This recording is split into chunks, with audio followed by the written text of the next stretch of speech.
Pessoal, muito bom dia, meu nome é Daniel Brown, sejam bem-vindos a mais um vídeo aqui do canal Brown em Fogo, aquele pré-jogo que a gente faz, obviamente, antes das partidas do Botafogo. Primeiro de tudo, eu peço para que você se inscreva aqui no canal. Estamos chegando aqui aos 23.300 inscritos, está crescendo bastante. Ative as notificações para você não perder absolutamente nada, ainda mais em dia de jogo, vou estar lá perto das coisas, pode acontecer algum eventual caso. Depois do jogo, logo após o jogo, a gente costuma fazer aquele vídeo análise pós-jogo, mas nos últimos 2 jogos eu tava com pouca bateria, então não pude fazer, mas hoje eu acho que vai dar para fazer sim. Então, antes de mais nada, aí já peço para que você se inscreva, ative as notificações e também comente o seu nome e a cidade de onde você está falando, para eu te mandar aqui sempre um salve no início do vídeo. Os abraços da vez aqui vão para o Roberto de Ubá, o Carlos de Imperatriz, o Matheus de Magel, o Marcelo de Castanhal e o Júlio de Leopoldina, lá em Minas Gerais. Agora vamos falar desse jogo Botafogo e Macaé, que acontece às 7 da noite no estádio Newton Santos. Antes de mais nada, gostaria de dizer que hoje, às 2 da tarde, eu participarei de um programa na 94 FM. É dia de estar presente lá no Jogo Falado, novo programa do meu parceiro Fred, que me chamou lá para participar do programa. Eu fico muito lisonjeado com esse convite. Às 2 da tarde, neste domingo, falarei de tudo. Campeonato Carioca, Botafogo, Vasco, Flamengo, Fluminense. Tem 4 representantes, obviamente. Estarei representando como uma pessoa, um torcedor botafoguense, claro, e um comunicador também. Então, às 2 da tarde, jogo falado na 94 FM. Vou colocar o link aqui na descrição da rádio. Bom, gente, será o primeiro jogo oficial, não vou dizer do Botafogo de 2020, porque eu estaria mentindo. O Botafogo realmente foi representado por um time bem abaixo daquilo que atende às expectativas da torcida e do próprio clube nas 2 primeiras rodadas. O Botafogo alçou aí um misto aí de time B com time C, sub-20, digamos assim. Nas partidas contra a Volta Redonda e Madureira, perdeu os 2 jogos, ambos, um por 1-0 e o outro por 2-0, ambos sem marcar nenhum gol, né? Aliás, criando pouquíssimas oportunidades de gol. Só teve um gol mal anulado, é verdade, contra o Madureira. Só que agora o time titular vai para o seu primeiro jogo oficial no ano de 2020, o primeiro jogo no estádio Newton Santos no ano de 2020, e vamos dizer, o segundo teste, né, dessa equipe, que é o projeto, o esboço desse time titular. O primeiro jogo foi contra a Vitória do Espírito Santo no amistoso lá no estádio Kleber Andrade, em Cariacica. O Botafogo venceu pelo placar de 2-0. Não convenceu tanto, mas conseguiu fazer uma vitória segura contra um time ok, que é muito abaixo. Mas hoje também enfrenta uma equipe que é inferior, só que de uma maneira diferente. O Botafogo vai um pouco pressionado para essa partida por conta dos 2 primeiros jogos bem abaixo no Campeonato Carioca, por mais que não tenha sido essa equipe. Essa que é a grande questão que a gente conversa aqui, rapaziada. O Campeonato Carioca não vale de nada. Eu, particularmente, não estou me importando tanto com a situação do Botafogo ter que conquistar um título. Eu acho que eu me preocupo porque é obrigação do Botafogo, como um clube grande do Rio de Janeiro, se classificar para as finais de turno, para as finais aí do estadual, semifinal. Em 2019, o Botafogo não se classificou nem para a semifinal da Taça Guanabara, nem para a semifinal da Taça Rio, e na semifinal geral o Bangu foi no lugar do Botafogo. Então pode ser que o Botafogo pela 4ª vez seguida não entre numa semifinal estadual, e isso é muito, mas muito significativo nos termos de que o Botafogo ele está enfraquecendo. Isso não é legal, né? Então o Botafogo ele tem a obrigação de começar a reverter esse quadro, não só em relação à situação do Campeonato Carioca, mas para a situação da atmosfera do clube, para dar uma resposta para a torcida, para dar uma resposta para a diretoria em relação a esse projeto com esses jogadores, encurtando muito a questão da folha salarial e com os cintos realmente muito apertados. O Botafogo apostou num mercado alternativo, jogadores mais jovens, leves, absolutamente baratos, uma folha de R$1,5 milhão. Lembrando que essa folha, gente, ela equivale praticamente ao salário que é pago, né? Era, pelo menos em 2019, pago ao Gabigol no Flamengo. Então, para você ver qual é o nível do Botafogo hoje. O pessoal pergunta aí, pô, Daniel, mas tem chance de título? Cara, todo time tem chance de título, cara. Mas hoje o Botafogo, em termos de nome, em termos de elenco, em termos de folha salarial, o Botafogo é o 4º time, a 4ª força em termos de elenco do Rio de Janeiro. Isso é inevitável. Ah, Brown, mas Vasco e Fluminense estão gastando aquilo que não podem. Beleza, isso daí é outro ponto para a gente discutir mais tarde, e eu concordo. Eu acho que o Botafogo está sendo responsável montando esse tipo de time.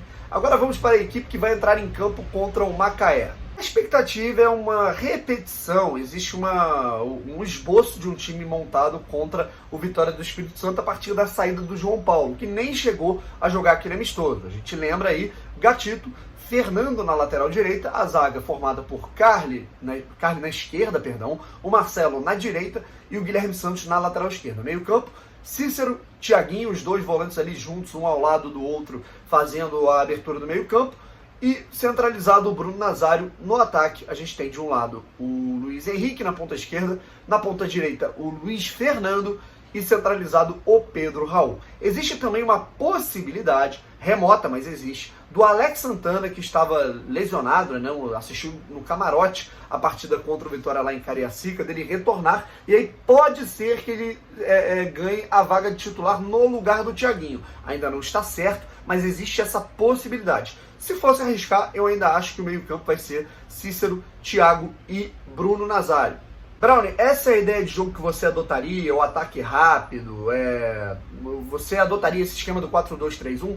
Não sei, provavelmente não. Ainda mais a situação do Botafogo em que ele precisa construir mais, né? E a gente viu a dificuldade do Botafogo de construir contra times um pouco fechados, como por exemplo contra o Estrela do Norte, né? Que é a quinta força a quarta ou quinta força lá do Espírito Santo. O Estrela do Norte fez um gol no início do jogo, cara, e se fechou, colocou ali uma linha de 5 na zaga e o Botafogo não teve o que fazer. O Botafogo ficou ali realmente refém de um ataque rápido que funciona geralmente quando a equipe está jogando ali de igual para igual, né, o adversário. Particularmente me agrada mais a saída com um zagueiro só, mas isso daí é utópico, tá, gente? Estou falando da minha ideia. Existe uma filosofia do Valentim, existe um trabalho do Valentim e, gostemos ou não, é dentro dessa metodologia que ele trabalhou ao longo dos 12 dias de pré-temporada. Não dá para desfazer isso. Então, dentro desse 4-2-3-1, eu acho que com a saída de João Paulo é plausível, dá para entender a escalação do Thiaguinho. A única mudança que eu faria no momento, é claro que tem a situação do Fernando, pode ser que entre o Barrandeg, mas ainda não está adaptado fisicamente, ao meu ver.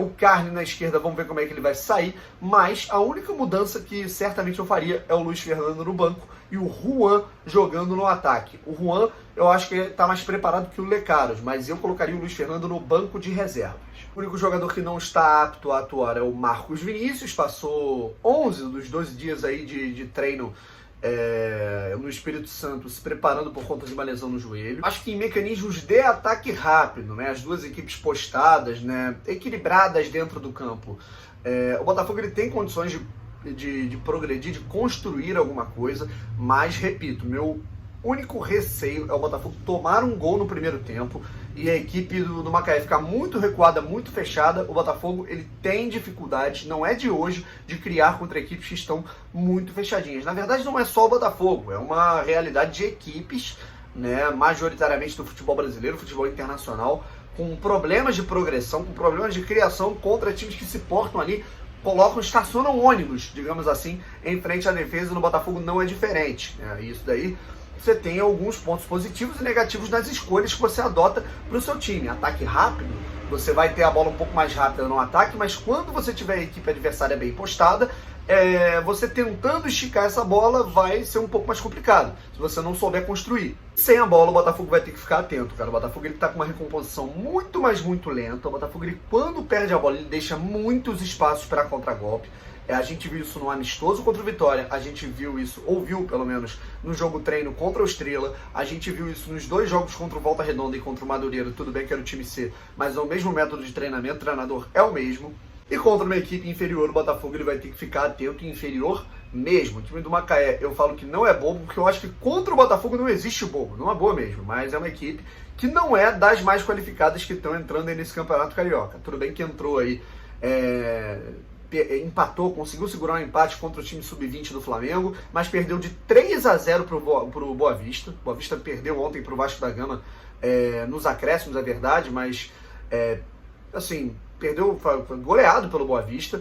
Na fase em que se classificou em segundo, conseguiu se classificar junto com a Portuguesa naquele grupo de acesso, né, dos times. São os 2 times que sobem da segunda para a primeira divisão e os 4 times que em tese são rebaixados no Campeonato Carioca. O Macaé ele não teve um aproveitamento muito bom. O Macaé ele venceu 2 partidas, mas perdeu 2 e empatou uma contra a Portuguesa. Empatou contra a líder portuguesa, perdeu para o Macaé, aí conseguiu ganhar do Friburguense, ganhou do Nova Iguaçu. E aí, se não fosse o tropeço do América na última rodada, o América perdeu para o Nova Iguaçu de 4-1, era só vencer a partida, o América teria entrado e o Macaé não teria disputado esse Campeonato Carioca. Mas agora o Macaé está aí, empatou com o Flamengo, perdeu para o Boa Vista. No ano passado, a última competição do ano, foi eliminado logo nas quartas de final da Copa Rio contra o Audax. A Série D do ano passado não avançou à fase final, então o Macaé ele não vem bem como vinha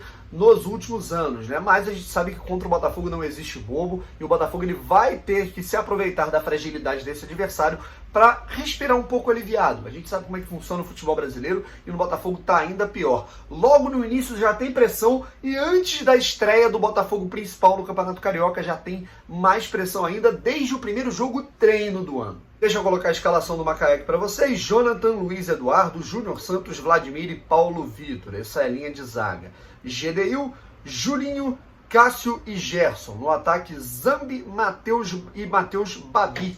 O técnico é o Mário Júnior. Então vamos ficar atento aí a essa dupla Zambi e Matheus Babi no ataque. Sinceramente, a gente sabe como é que funciona o Botafogo contra jogadores com esse nome folclórico, né? Tô brincando.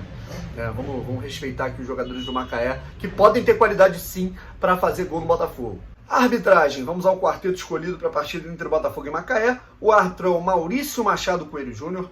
O assistente número 1, Silber Faria. O assistente número 2 é o Carlos Henrique de Souza. E o quarto árbitro é o Bruno Correia. Portanto, pessoal, mais uma vez, chegou o momento do Botafogo colocar em prática. O Rottenberg ele falou, todo mundo falou que a temporada do Botafogo começava na terceira rodada, contra o Macaé, no seu estádio, com a força máxima. Então, chegou o momento da gente ver, chegou o momento da gente analisar se realmente isso tudo valeu a pena, se realmente isso vai ser colocado em prática, se realmente o Botafogo ele se preparou adequadamente e, principalmente, para a gente saber como vai ser o decorrer dessa Taça Guanabara e desse primeiro mês aí que já está chegando ao fim do ano de 2020, que já começa um pouco conturbado no Botafogo, por conta das primeiras derrotas aí no Campeonato Carioca com o time alternativo, por conta de derrota até em jogo treino.